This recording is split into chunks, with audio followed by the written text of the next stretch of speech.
Welcome to True Miracle Stories.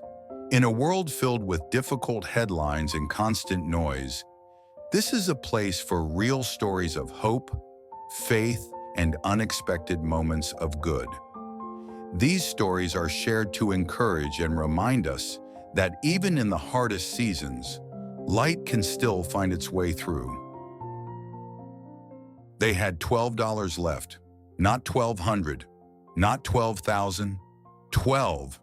And in 3 days they were going to lose their home. It started with a layoff. He had worked at the same manufacturing plant for nearly a decade. It was steady, predictable, safe, until it wasn't. A company restructuring, a short meeting, a handshake that felt rehearsed, a badge that stopped working the following Monday. At first they weren't panicked. He would find something else. He always did. The first interview felt promising. The hiring manager smiled. They talked about experience, about leadership, about culture fit. On the drive home, he allowed himself to hope. 2 days later, the email arrived. They had decided to move in a different direction. Weeks turned into months. More interviews, more polite rejection, more silence. Savings began to shrink, then disappear. One evening, after the kids were in bed, he sat at the kitchen table staring at a spreadsheet of numbers that no longer made sense. His wife stood at the sink, arms folded, trying to calculate how long groceries could stretch. "I should have seen this coming," he said quietly. She turned toward him. "You couldn't have," she replied. He nodded, but his jaw tightened. The house felt smaller somehow, heavier.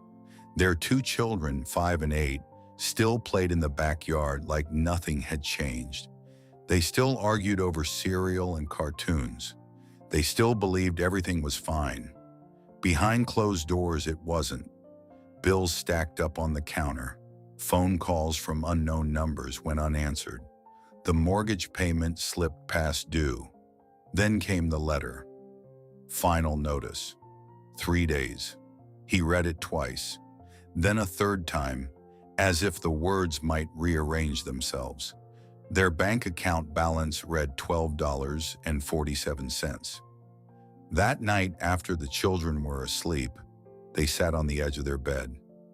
No long speech, no polished prayer, just honesty. "God, we don't know what to do anymore. If you're willing to help us, please let it be now." They did not feel peace immediately. They did not feel certainty. They simply felt tired. The next morning felt heavy. He left early for another interview he didn't feel hopeful about. His wife walked slowly to the mailbox, bracing herself for another reminder of what they owed. Instead, she found a thick envelope. No return address, no explanation. She carried it inside and set it on the table. For a moment, she just stared at it. Then she opened it. Inside was a single sheet of paper. "I don't know why, but I felt led to send this. I hope it helps." Folded behind it was a cashier's check. She stared at the number. It was for the exact amount they were behind on their mortgage. Not rounded up, not short, exact. Her hands began to shake. She sat down. For a few seconds, she could not breathe. Then she called her husband. He answered on the second ring. She tried to speak but could not get the words out. He pulled over on the side of the road when he heard her crying. "What happened?" he asked. "It's covered," she said finally. "It's all covered." He closed his eyes. Neither of them spoke for a moment. Cars passed. The world kept moving. But something had shifted. They never discovered who sent it. No neighbor admitted it. No family member claimed responsibility. No one came forward. It simply arrived. 3 weeks later, he accepted a job offer. It paid more than his previous position. But when people ask them what strengthened their faith the most, it isn't the new salary. It's the envelope. It's the $12. It's the moment when they had nothing left and somehow were not alone. Sometimes miracles are not loud. Sometimes they do not come with explanations.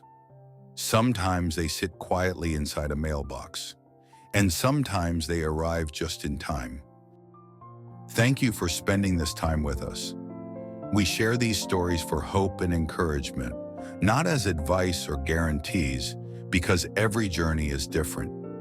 If this story meant something to you, you are always welcome back.